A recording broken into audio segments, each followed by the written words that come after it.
तो आज की क्लास में हम लोग एक्सरे डिस्कस करेंगे।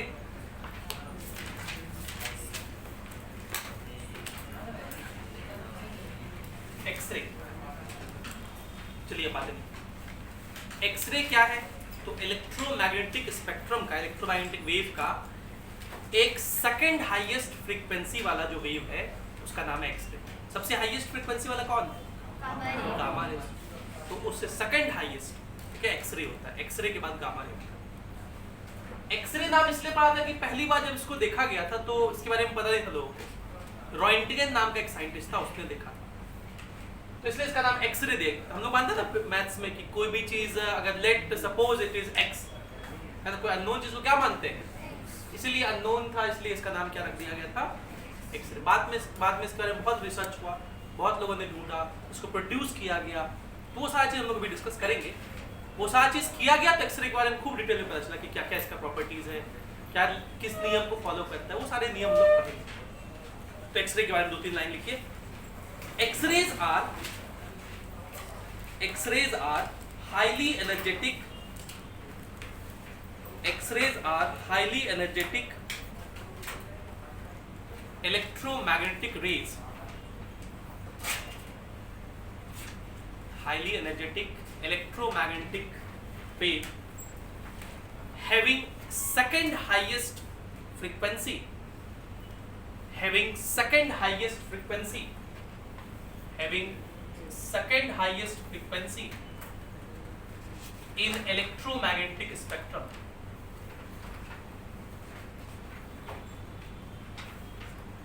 In electromagnetic spectrum.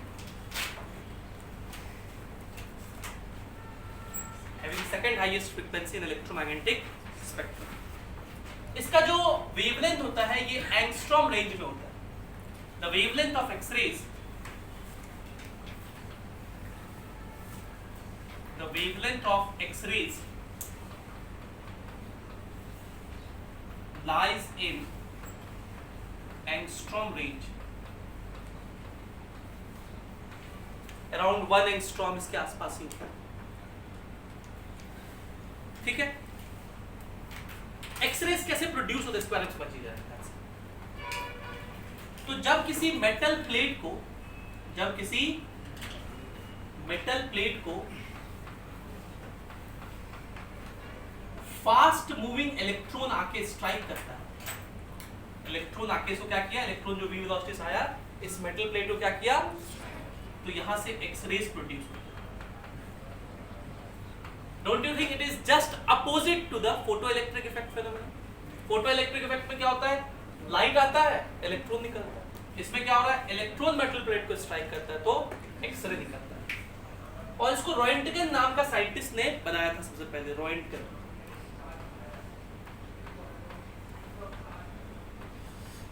ठीक है, साइंटिस्ट का नाम है रॉयंटिगन ने प्रोड्यूस किया था। और जिस डिवाइस से प्रोड्यूस किया था उसका नाम है कलिप ट्यूब।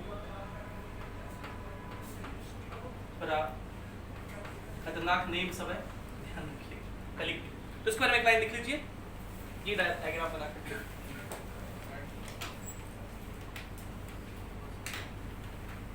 X-rays were discovered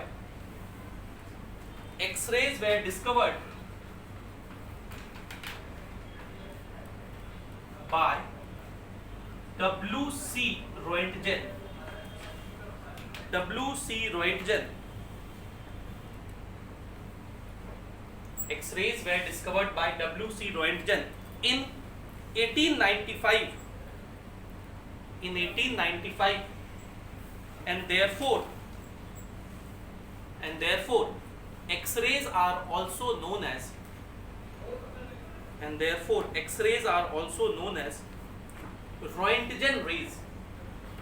इसलिए X-rays को हम लोग Roentgen rays भी कहते हैं। तो कभी एग्जाम में Roentgen rays मिल जाए तो डरना नहीं है, X-ray का ही नाम। Full stop. नेक्स्ट पॉइंट लिखिए। When fast moving electrons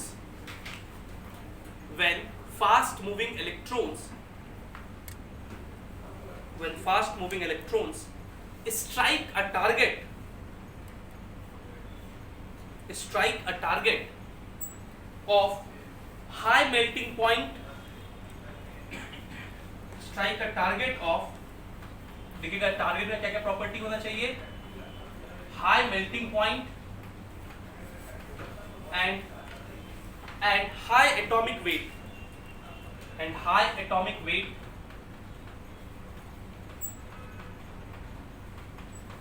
और ऐसे प्रॉपर्टीज वाले जो एलिमेंट्स हैं उनका बारे में लिखिए, ब्रैकेट में लिखिए टंगस्टन, ब्रैकेट में tungsten comma platinum, tungsten comma platinum comma molybdenum etcetera, bracket close, comma X rays are produced, bracket close के बाद कॉमा एक्सरेज आर प्रोड्यूस्ड। तो एक्सरेज का प्रोड्यूस होता है जब fast moving electrons metal plates को स्ट्राइक करते हैं। इस मेटल प्लेट को हम लोग टारगेट भी कहते हैं, और इस टारगेट का क्या प्रॉपर्टी होना चाहिए, हाई मेल्टिंग पॉइंट और हाई एटॉमिक वेट। तो टारगेट कौन कौन बन सकता है, टंगस्टन बन सकता है, मॉलिब्डेनम या प्लैटिनम, फुल स्टॉप। आगे उसी में एक लाइन लिखिएगा, the device used to produce X ray, the device used to produce X-ray is called X-ray tube,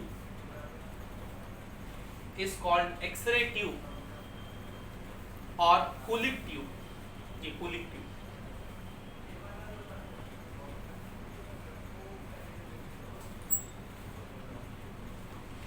ठीक है, अब हम लोग कुछ वो पॉइंट्स लिख रहे हैं जो एक्सरेज के प्रोडक्शन से रिलेटेड है।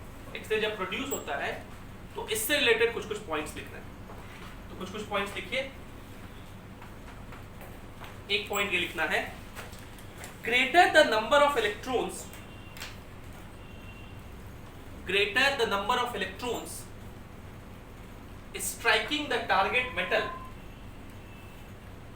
greater the number of electrons striking the target metal, comma, more intense are the X-rays produced, more intense are the X-rays produced,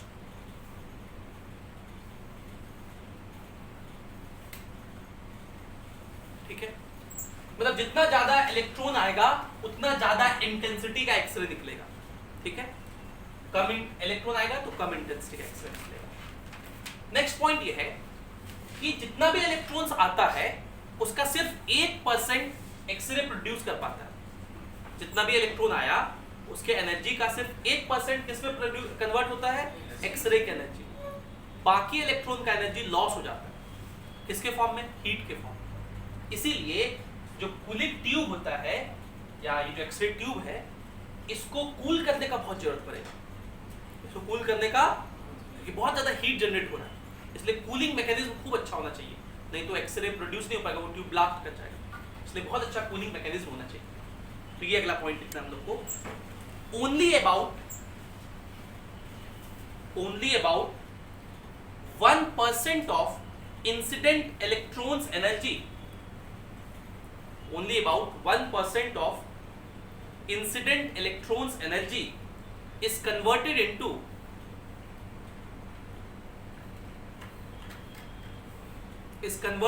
X-rays, and the remaining 99% is converted into heat.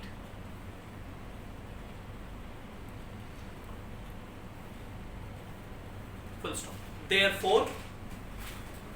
Therefore, comma, cooling device is essential. Cooling device is essential with an X-ray tube. With an X-ray tube. With an X-ray tube.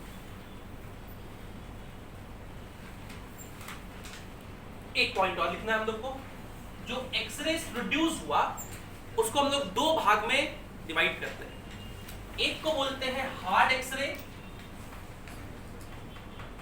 और एक को बोलते हैं soft X ray और इस classification का basis क्या है? तो on the basis of wavelength range, on the basis of wavelength range.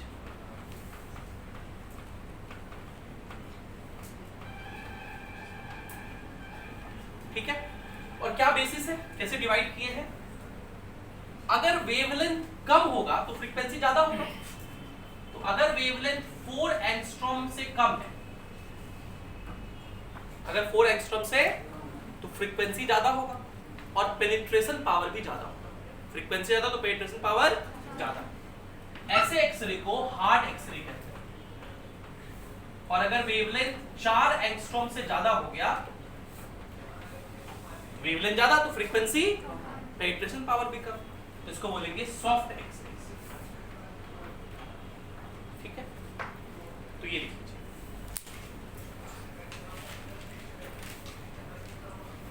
Hard X ray and soft X ray, और ये किस बेसिस पर है? On the basis of wavelength range. Wavelength के बेसिस पर हम लोग एक्सरेज को दो पार्ट में डिवाइड करते हैं।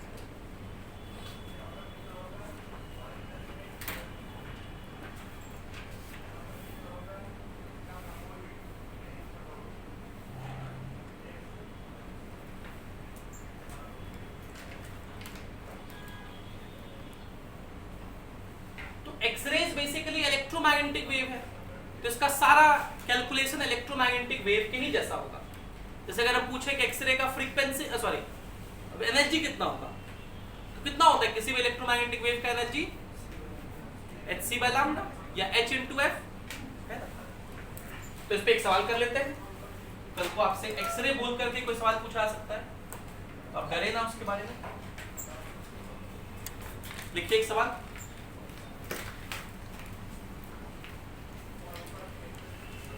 Find the energy, comma frequency, find the energy, comma frequency and the momentum of an X-ray photon, of wavelength 0.1 nanometre, of wavelength 0.1 nanometre. निकाल लीजिए सब लोग।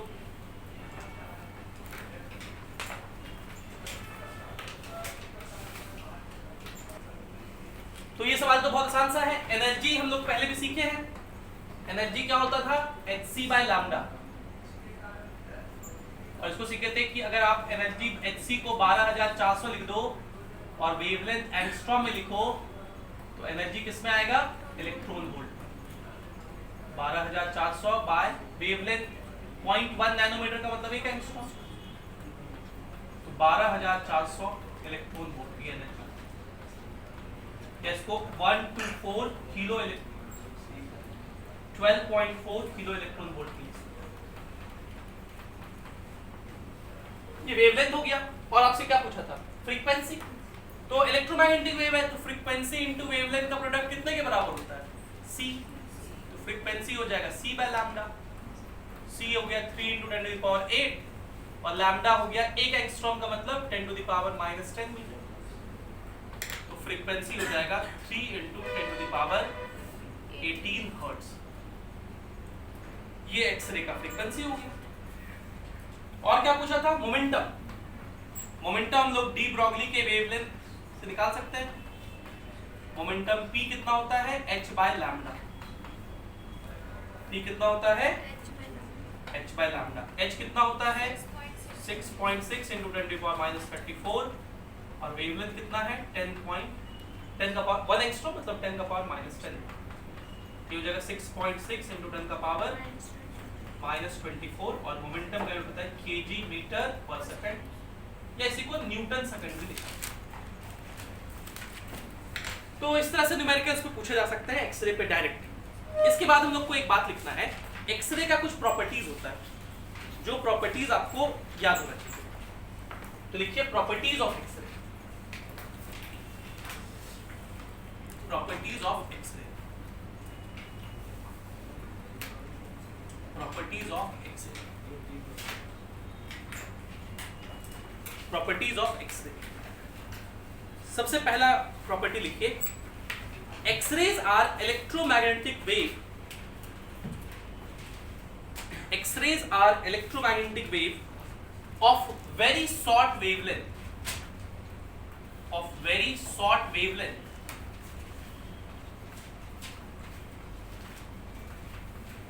of very short wavelength of the order of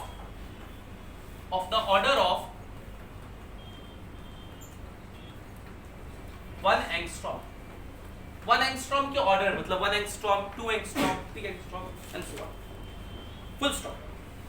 therefore उसमें continue करते हुए लिखना है, therefore comma they can exhibit, therefore they can exhibit properties of reflection, properties of reflection, comma refraction, comma diffraction, diffraction जितना भी लाइट का properties होता है सब, comma interference,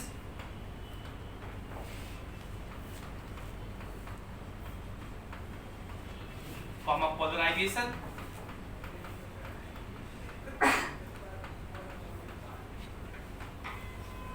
etc. just like ordinary light, just like ordinary light, just like ordinary light, full stop। पैचेंज करके due to this property, due to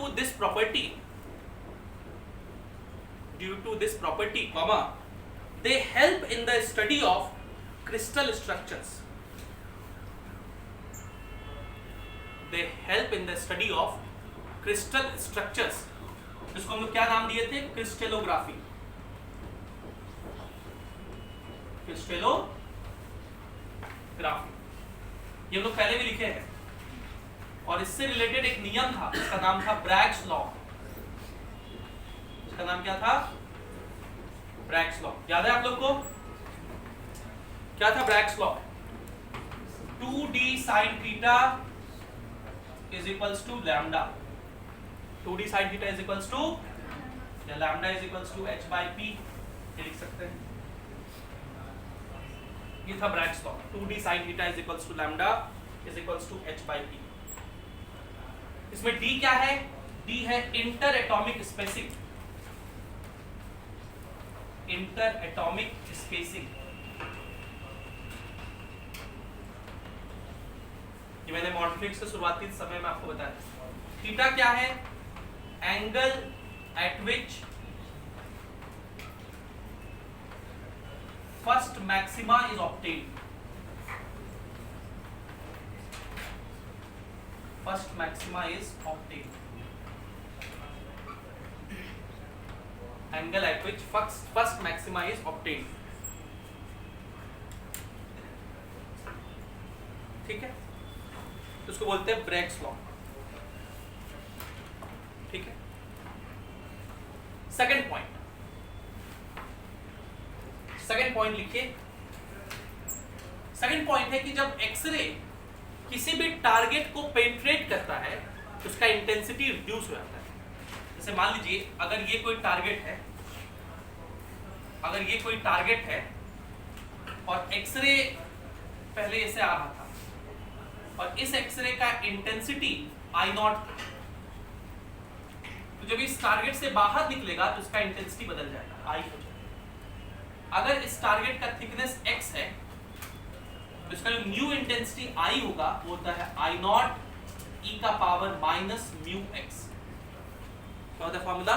I is equals to I0 e का power minus mu x, जहां पर इस mu को हम लोग absorbing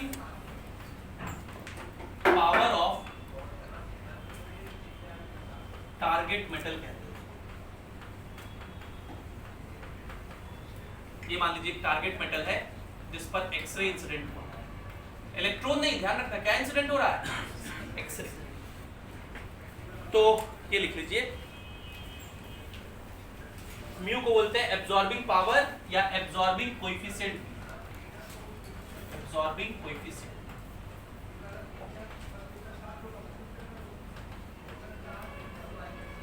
absorbing coefficient, absorbing coefficient.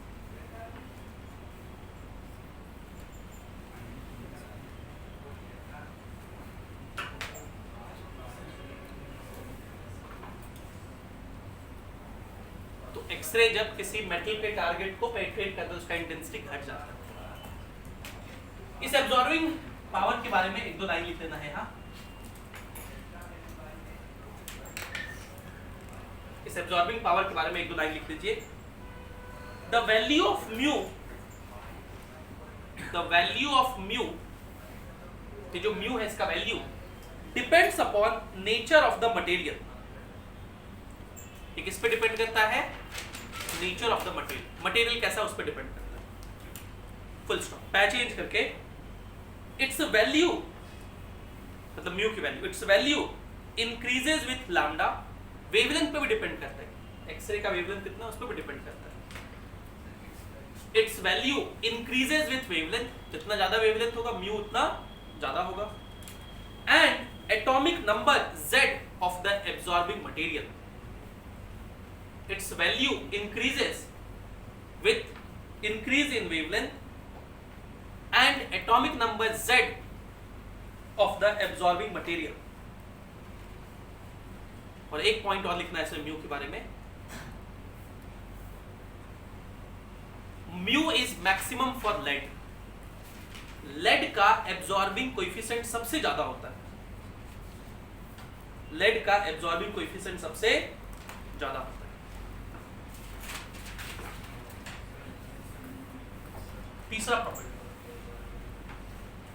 तीसरा property लिखिए। X rays have destructive effect, X rays have destructive effect, X rays have destructive effect on the living tissues. Living tissues पे, हमारे बॉडी के टिश्यूज पे इनका बहुत डिस्ट्रक्टिव इफेक्ट होता है, बहुत खराब कर देता है।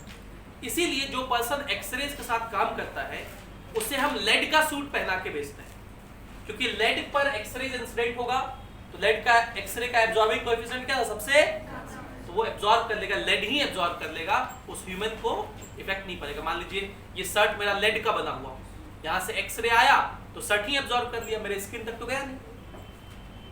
तो क्या लिखे? X rays have destructive effect on living tissues and therefore the persons working with x-rays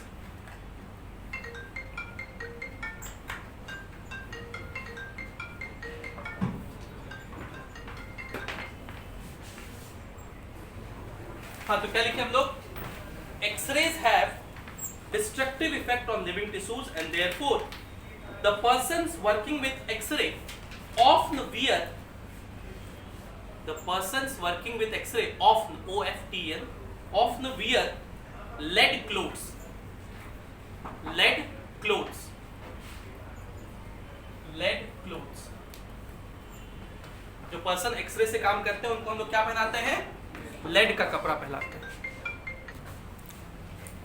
हाँ, तो क्या लिखे हम लोग? लेड क्लॉथ वाला लिख लिए। फोर्थ प्रॉपर्टी लिखिए। एक्सरेज क्या है? इलेक्ट्रोमैग्नेटिक वेव है, उनका स्पीड वैक्यूम में कितना होगा? 3 × 10⁸ मीटर पर सेकंड। लिखिए, they travel in vacuum with the speed of light, they travel in the vacuum with the speed of light. Light का स्पीड कितना होता है? c = 3 × 10⁸ मीटर पर second. They travel with the speed of light. Next point लिखना है कि X-rays जो होते हैं वो इलेक्ट्रिकली न्यूट्रल होते हैं। एक्सरेज क्या होते हैं? इलेक्ट्रिकली, मतलब इन पे कोई चार्ज नहीं होता, और अगर इन पे कोई चार्ज नहीं है तो क्या ये मैग्नेटिक फील्ड या इलेक्ट्रिक फील्ड से अफेक्टेड होंगे? तो देखिए, X-rays are electrically neutral, X-rays are electrically neutral and hence they are not deflected, and hence they are not deflected by electric and magnetic field। and hence they are not deflected by electric and magnetic field. They are not deflected by electric and magnetic field. Next, इनका कोई magnetic moment नहीं होता. X-rays के पास कोई भी magnetic moment नहीं होता. लिखिए, they do not possess magnetic moment. They do not possess magnetic moment. ये प्रॉपर्टीज बहुत इंपॉर्टेंट है, अच्छे से याद रखिएगा सबको. They do not possess magnetic moment. Next, X-rays have high penetration power.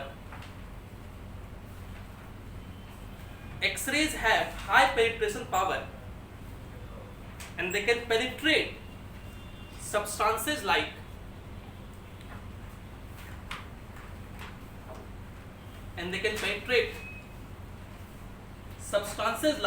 wood, लकड़ी को पेनिट्रेट कर सकता है, कॉमा फ्लेश, मीट को, मांस को, wood, comma flesh, comma thick paper, comma thin sheet of metals,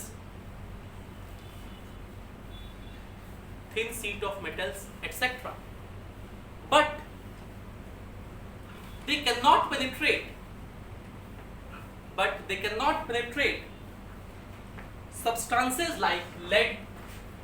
इसको पेनिट्रेट कर सकता है, लेकिन किसको नहीं कर सकता है? They cannot penetrate substances like lead, comma calcium.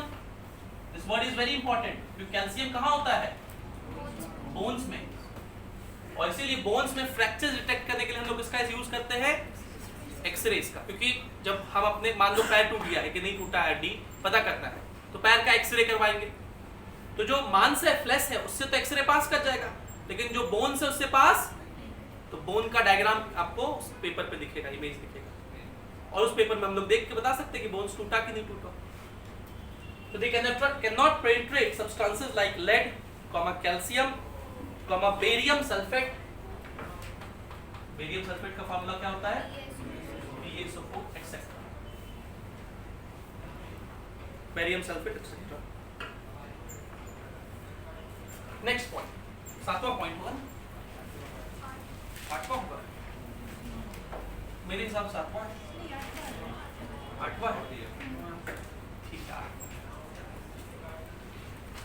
अगर कोई मेटल है, एक मेटल है, और इस पर कोई एक्सरे आ जाए,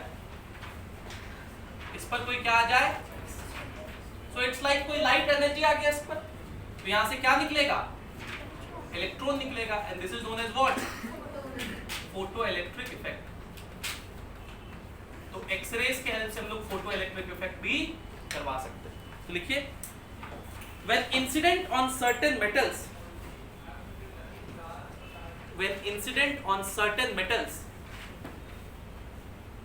comma, X-rays can liberate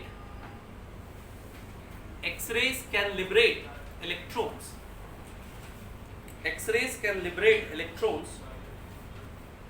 And this is called photoelectric effect. And this is called photoelectric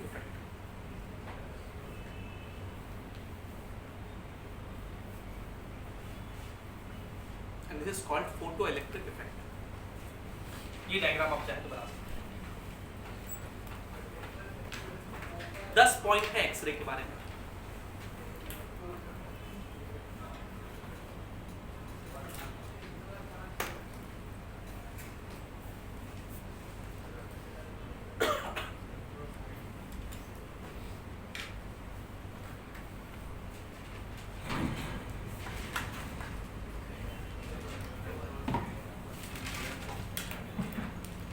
ninth point लिखिए, X-rays cause fluorescence.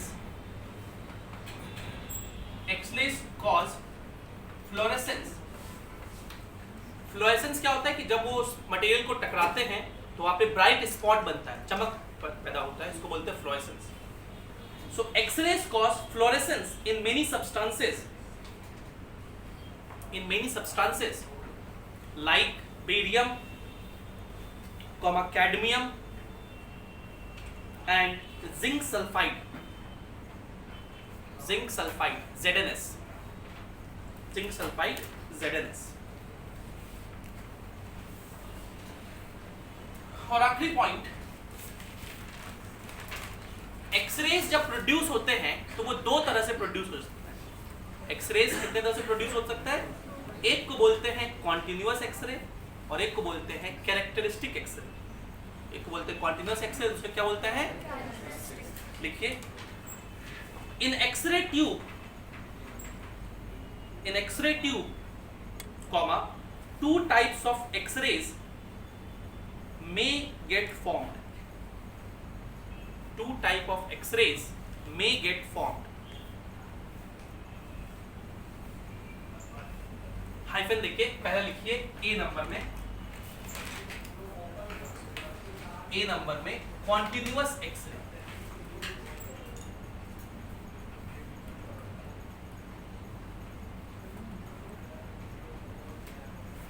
Continuous x ray. तो कॉन्टिन्यूअस एक्सरे में क्या हो रहा है? इस पर मान लीजिए ये एक एटम है, इस एटम में इस तरह से ऑर्बिट है और यहाँ पे क्या है? न्यूक्लियस।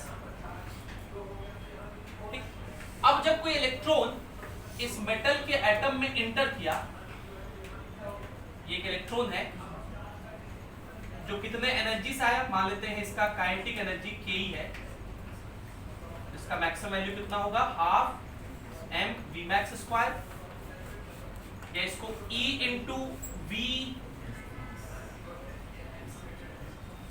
नॉट लिख देते हैं। And what is v not? Potential difference through which electron was accelerated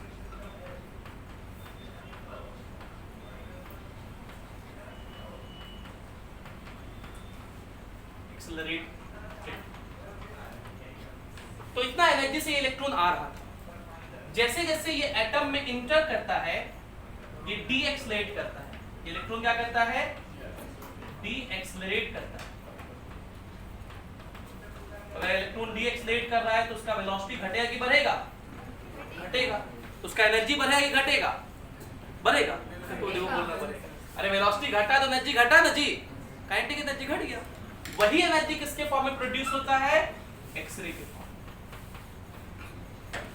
और इसको कौन सा एक्सरे बोलते हैं? Continuous X-ray. क्योंकि इसका जो फ्रीक्वेंसी उसका एक वैल्यू नहीं होगा, उसका एक रेंज होगा, उसका एक पूरा अगर एनर्जी लॉस हो जाए, पूरा अगर एनर्जी, तो कितना एनर्जी का एक्सरे बनेगा? तो उसको बोलेंगे मैक्सिमम फ्रीक्वेंसी। तो H इंटू एफ मैक्स, कितना एनर्जी का फ्रीक्वेंसी बनेगा? बोलो, कितना एनर्जी का एक्सरे बनेगा? इतना एनर्जी कहां से आएगा? यही काइनेटिक एनर्जी से। तो किसके बराबर हो जाएगा? E v नॉट या half m v max square. तो आप ये मैक्सिमम फ्रीक्वेंसी निकाल सकते हैं? निकाल सकते हैं। इसको इधर भेज दो, E v naught by h या m v max square by 2। ये फ्रीक्वेंसी बनेगा, मैक्सिमम फ्रीक्वेंसी जो प्रोड्यूस हो सकता है एक्सरे का। और अगर यही वेवलेंथ पूछा जाए, अगर फ्रीक्वेंसी मैक्सिमम है तो वेवलेंथ क्या होगा? मिनिमम होगा। तो अगर इसी पे मिनिमम वेवलेंथ पूछा जाए, लैम्डा मिनिमम, तो वेवलेंथ क्या होता है? c by f। बोलो, तो लैम्डा मिनिमम होगा c बाय मैक्सिमम फ्रीक्वेंसी। वो कितना लिखोगे? E v naught by h, ऊपर चला गया, या उसे लिख सकते हो c by m v max square by 2h। तो ये मिनिमम वेवलेंथ प्रोड्यूस होगा।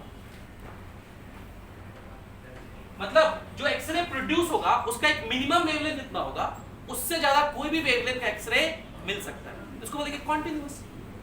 और कैरेक्टरिस्टिक का मतलब होता है कुछ ये फ्रीक्वेंसी प्रोड्यूस होगा, ये प्रोड्यूस होगा, उसके बीच में कोई प्रोड्यूस। तो ये कैसा एक्सरे प्रोड्यूस हो रहा है? कॉन्टिन्यूअस एक्सरे, जिसका मिनिमम वेवलेंथ इतना होगा। इसको बोलते हैं मिनिमम वेवलेंथ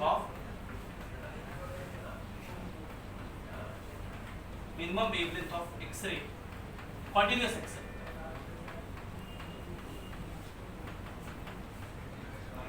जिसको कट ऑफ वेवलेंथ भी बोलते हैं,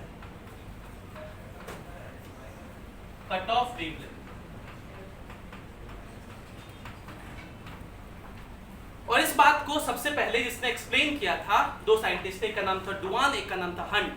इसको डुआन हंट लॉ कहते हैं।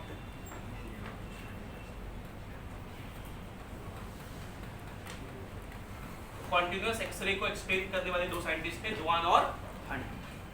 तो कॉन्टिन्यूअस एक्सरे समझ में क्या होता है, लिखो।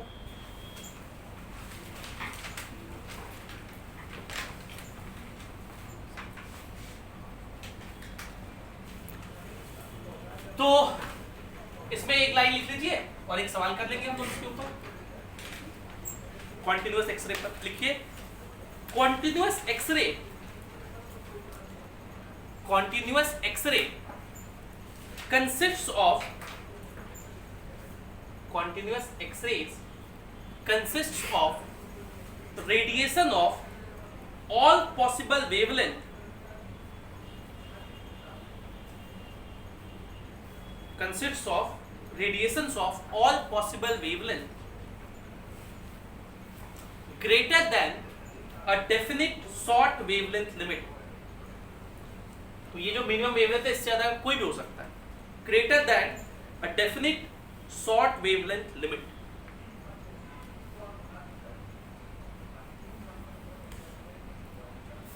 Full stop. They are produced due to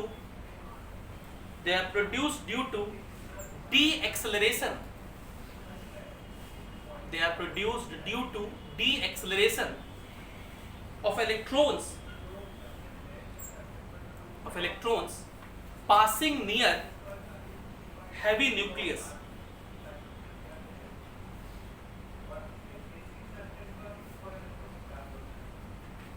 Full stop। The loss in energy of electron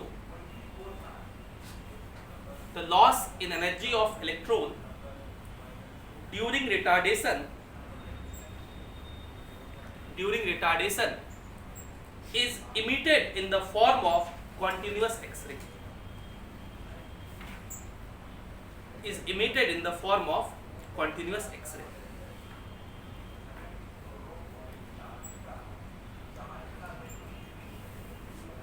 Is emitted in the form of continuous X-ray। जब हम लोग ये काम किए और ग्राफ बनाए, जब हम लोग ये काम किए इस ट्यूब में और ग्राफ बनाए इंटेंसिटी ऑफ एक्सरे आई और वेवलेंथ लैम्डा, इसके बीच तो ऐसा देखा गया कि एक मिनिमम वेवलेंथ, इससे आगे कोई भी वेवलेंथ प्रोड्यूस हो सकता है। मिनिमम वेवलेंथ का इंटेंसिटी कुछ होगा, फिर उसके बाद मैक्सिमम इस रेंज में होगा, फिर धीरे धीरे घटता है। ऐसा देखा, ज्यादा वेवलेंथ होते जाएगा तो फिर वो एक्सरे के लिमिट से बाहर हो जाता है, फिर डिटेक्ट नहीं हो पाता। लेकिन ऐसा देखा गया कि कुछ वेवलेंथ पर इंटेंसिटी बहुत ज्यादा था, ऐसा कुछ।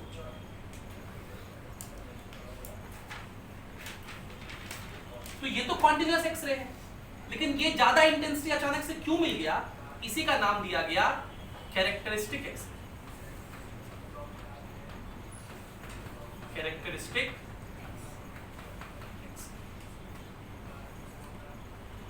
ये पूरा क्या है, यहां से आता है कॉन्टिन्यूअस एक्सरे।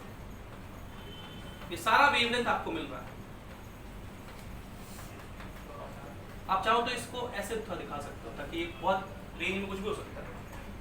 ये जो व्हाइट वाला ग्राफ ऐसे आया है उसको आप ऐसे दिखा सकते हो, लेकिन कुछ वेवलेंथ का बहुत हाई इंटेंसिटी का एक्सरे मिला, लेकिन स्पेसिफिक वेवलेंथ, ये वेवलेंथ फिक्स है, इतना वेवलेंथ का।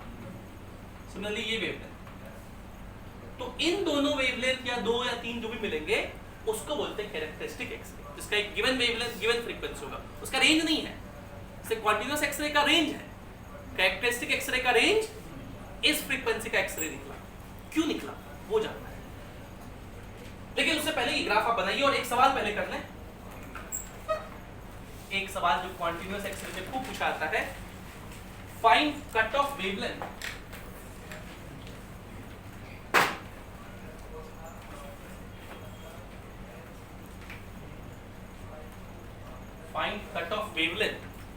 of the X-ray emitted by X-ray tube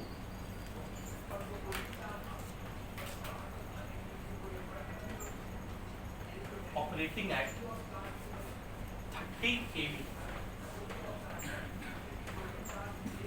Operating at 30 kV.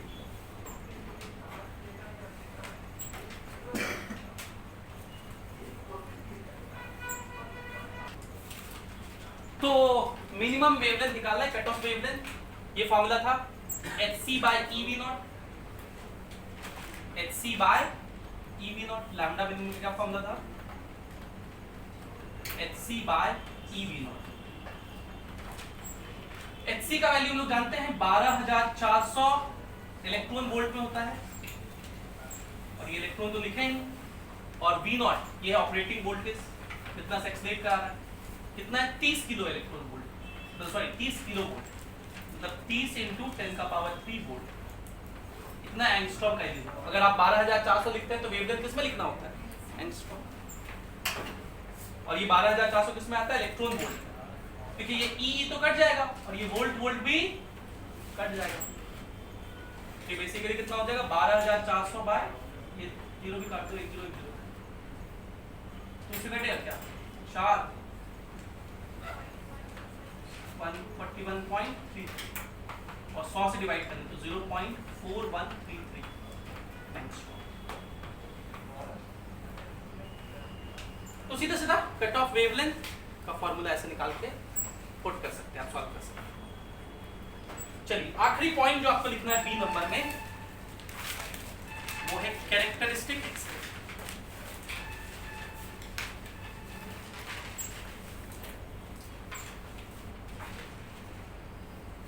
और कैरेक्टरिस्टिक एक्सरे पर मोस्ले नाम का एक साइंटिस्ट ने खूब रिसर्च किया और अपना लॉ दिया, इसको हम लोग मोस्लेस लॉ भी कहते हैं, MOSLEY', मोस्लेस लॉ। तो लिखिए, एक दो पॉइंट लिखते चलते हैं, पॉइंट वाइज लिखते चलिएगा। The minimum wavelength of continuous X-ray. ठीक है, ये नहीं समझना है कैरेक्टरिस्टिक में कॉन्टिन्यूअस क्या लिख रहा है, पहले लिख रहा है उसका समझो पहले। The minimum wavelength of continuous X-ray depends on electron energy, depends on electron energy. अभी जो मिनिमम वेवलेंथ निकाली वो तो इलेक्ट्रॉन की एनर्जी पे डिपेंड करता है, depends on electron energy but not on the target material, but not on the target material. ये टारगेट मटेरियल पे डिपेंड नहीं करता, कॉन्टिन्यूअस एक्सरे टारगेट मटेरियल पे डिपेंड नहीं करता, लेकिन कैरेक्टरिस्टिक जो है वो टारगेट मटेरियल पे डिपेंड करता है। पहला क्या लिखे, कॉन्टिन्यूअस, ये पहला पॉइंट लिखे ना कॉन्टिन्यूअस वाला। कॉन्टिन्यूअस का जो मिनिमम वेवलेंथ है वो किस पे डिपेंड कर रहा है, आने वाले इलेक्ट्रॉन का कितना एनर्जी। लेकिन जो कैरेक्टरिस्टिक एक्सरे प्रोड्यूस होता है वो किस पे डिपेंड करता है, टारगेट मेटल कैसा है। तो दूसरा पॉइंट लिखना है, the characteristic X-ray depends on element used as target. समझ में आया दोनों पॉइंट में फर्क। The characteristic X-ray depends on element used as target. Next point, third point, characteristic X-rays are produced। अच्छा पहले समझ लो कैसे प्रोड्यूस था, फिर उसको लिखोगे तो समझ में आएगा। देखो क्या होता है, ये इलेक्ट्रॉन को हम भेजे थे, अब क्या किया, एक कंडीशन ऐसा हो सकता है कि ये जब इलेक्ट्रॉन जा रहा था तो इस एलिमेंट का जो ऑर्बिटिंग इलेक्ट्रॉन था उससे जाके टकरा गया, उससे जाके ये टकराया तो इसको नॉकआउट कर दिया, बाहर निकाल दिया। बाहर निकाल दिया तो यहाँ पे क्या क्रिएट हो गया, होल क्रिएट हो गया, वैकेंसी क्रिएट हो गई, ये जगह खाली। तो ऊपर का इलेक्ट्रॉन जिसका एनर्जी ज्यादा था वो नीचे आके इसमें ट्रांजिट कर रहा था, और ये जो ट्रांजिशन हुआ इससे भी एनर्जी निकलेगा, उससे भी एक्सरे प्रोड्यूस होगा। वो एक्सरे क्या कहलाता है, कैरेक्टरिस्टिक एक्सरे। समझ गए? लिखिए third point, characteristic X-rays are produced when the electron hitting the target knocks out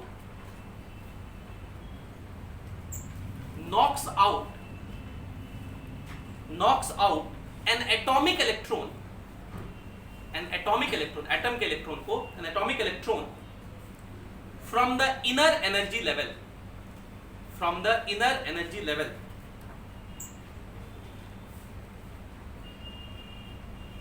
full stop. The ejected leaving electron creates vacancy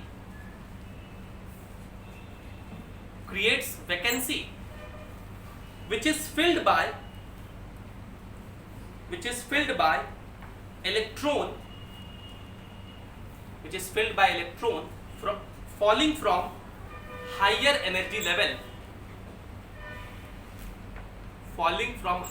level,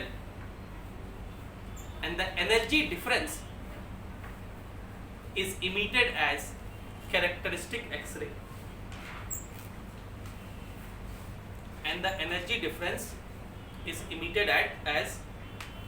characteristic X-ray, and the energy difference is emitted as characteristic X-ray. तो इसमें देखिए, मान लीजिए ground level का n = 1 का electron knock out हो गया। किसका इलेक्ट्रॉन नॉकआउट हो गया? तो n = 1 इलेक्ट्रॉन नॉकआउट हो गया।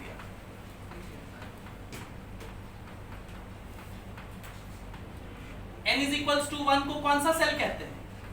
K shell. पहला वाला सेल का क्या नाम होता है? K सेल होता है ना। तो मान लीजिए ये n = 1 का एनर्जी लेवल है, यहाँ कहीं n = 2 होगा, यहाँ कहीं n = 3 होगा, यहाँ कहीं n = 4। तो ये n = 1 है, इसको K सेल कहते हैं, फिर n = 2 उसको L सेल कहते हैं, फिर n = 3 उसको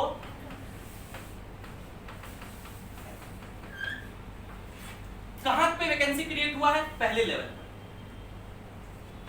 तो इलेक्ट्रॉन कहां से आ सकता है? 2 से 1 पे आ सकता है, इसको बोलेंगे K पर आया, पहला लाइन है, इसको अल्फा, K अल्फा लाइन, क्या बोलेंगे? इसी तरह दूसरा आ सकता है यहां, इसका नाम क्या होगा? K पर आया दूसरा लाइन, इसलिए बीटा, K सफिक्स में बीटा। तीसरा line K gamma line, and so. ठीक है? इसी तरह अगर n = 2 का इलेक्ट्रॉन नॉकआउट हुआ होता,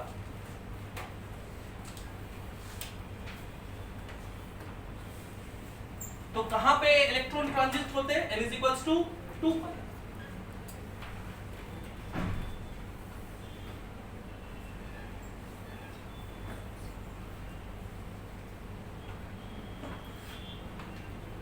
ये n = 1 है, ये n = 2 है। n = 2 का नाम क्या होता है? L line. ये 3, ये 4। तो 2 पर इलेक्ट्रॉन कहां से आ सकते हैं? 3 से आ सकते हैं, तो पहला 3 पर आ सकता है, इसका नाम होगा L पर आया, पहला लाइन है, इसलिए L अल्फा। 4 से 2 पर आया तो L beta, and so on. समझ रहे? तो किस पर आया उसके नाम से K या L बनता है। पहला वाला जो होगा उसको अल्फा, दूसरा जो होगा उसको बीटा। ये डायग्राम बना लीजिए जल्दी से।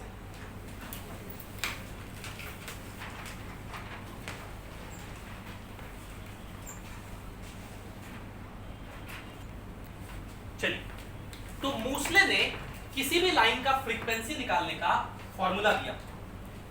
मूसले ने किसी भी लाइन का फ्रीक्वेंसी निकालने का फॉर्मूला दिया और कहा रूट एफ। एफ क्या है? Frequency of characteristic, frequency of characteristic X-ray. ये फ्रीक्वेंसी होता है a into Z minus B. क्या होता है? a into Z minus B. Root F is equals to a into Z minus B. अगर आप इस बात को ग्राफिकली रिप्रेजेंट करेंगे और आप ग्राफ बनाएंगे रूट एफ और z के बीच का, तो रूट एफ और z के बीच का, तो ऐसा ग्राफ होगा। Straight line passing through origin नहीं होगा, जहां पे कट करेगा उसी को क्या बोलेंगे? b। देखिए जब z का वैल्यू b हो जाए तो f 0 हो जाएगा। और अगर आप ग्राफ बनाएंगे रूट f और z माइनस b के बीच, तो कैसा ग्राफ बना होगा? Straight line passing through origin. और इस लाइन का अगर ये थीटा है तो उसका स्लोप होगा tan थीटा, वो कितने के बराबर होगा? 1 के बराबर। सेम चीज यहां भी, ये थीटा, तो स्लोप जो होगा tan थीटा, वो कितने के बराबर होगा? 1 के बराबर। तो a का वैल्यू स्लोप से और b का वैल्यू इस वाले ग्राफ पे कहां x इंटरसेप्ट हुआ उससे निकाला जाता है। ये a और b का वैल्यू मोस्ले ने कैलकुलेट किया। इसी को मोस्लेस लॉ कहते हैं, मोस्लेस लॉ। तो आपको ये a और b का वैल्यू याद रखना है। a होता है under root R C into 1 by n final square minus 1 by n initial square, जहां पर r क्या है? Rydberg constant.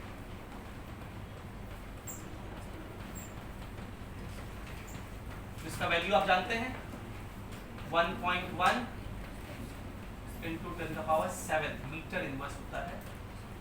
और c क्या है? Speed of light 3 into 10⁸। तो a का वैल्यू आप इस फॉर्मूले से निकाल सकते हैं, under root R C 1 by n final का square minus 1 by n initial का स्क्वायर। तो अगर मान लीजिए हमें k अल्फा लाइन के लिए निकालना है, for k alpha line, k alpha line बहुत फेमस है, सबसे पहला लाइन ये होता है ना। तो for k alpha line, k alpha के लिए इनिशियली कहां पे होंगे? 2 पर, और फाइनली कहां पे आ रहे हैं? 1 पर। तो इनिशियल हो जाएगा 2 और फाइनल हो जाएगा 1। तो इसमें रख दीजिए, तो a का वैल्यू क्या हो जाएगा? Under root R C into 1 by n final, तो 1 हो गया, माइनस 1 बाय n इनिशियल का स्क्वायर, तो 1 by 4, 3 by 4, 3 R C by 4। ये a का वैल्यू हो गया। और इसका वैल्यू आता है, पूरा सॉल्व कर देंगे r और c रख करके, तो 2.47 इंटू 10 का पावर 15 हर्ट्ज। तो आगे से डेटा याद रखना है, a का वैल्यू k अल्फा लाइन के लिए कितना होता है? a का वैल्यू k अल्फा लाइन के लिए इतना होता है। और जो b का वैल्यू होता है वो कोई फिक्स वैल्यू नहीं कि सबके लिए निकाल दें। b का वैल्यू आपको याद रखना है, वैल्यू ऑफ b जो होता है वो अलग अलग के लिए अलग अलग होता है। फॉर k अल्फा के लिए b 1 होता है। फॉर l अल्फा b का वैल्यू 7.4 होता है। And for m alpha b का वैल्यू 19.2। आपको कोई याद रहे ना रहे, लेकिन इसके लिए याद रखना है k अल्फा के लिए। Therefore, अगर हम फ्रीक्वेंसी पूछें k अल्फा लाइन का, तो root of frequency of k alpha line कितना हो जाएगा? a का वैल्यू पता चल चुका है 2.49 इंटू 10 का power 15 bracket z minus b की जगह कितना हो जाएगा? 1। तो frequency of k alpha line हो जाएगा, ये रूट इधर जाके स्क्वायर बनेगा, तो 2.49 इंटू 10 टू द पावर 15 इसका स्क्वायर का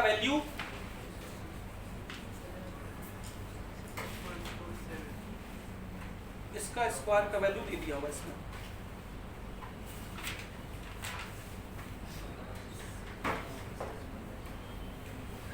इसका स्क्वायर दे दिया हुआ है, तो इतना ही याद रखिए। फिर ये रूट एफ का वैल्यू है। और अगर फ्रीक्वेंसी पता है तो वेवलेंथ भी निकाल सकते हैं। तो वेवलेंथ ऑफ के अल्फा लाइन जो होता है उसका फॉर्मूला बन के आता है 1216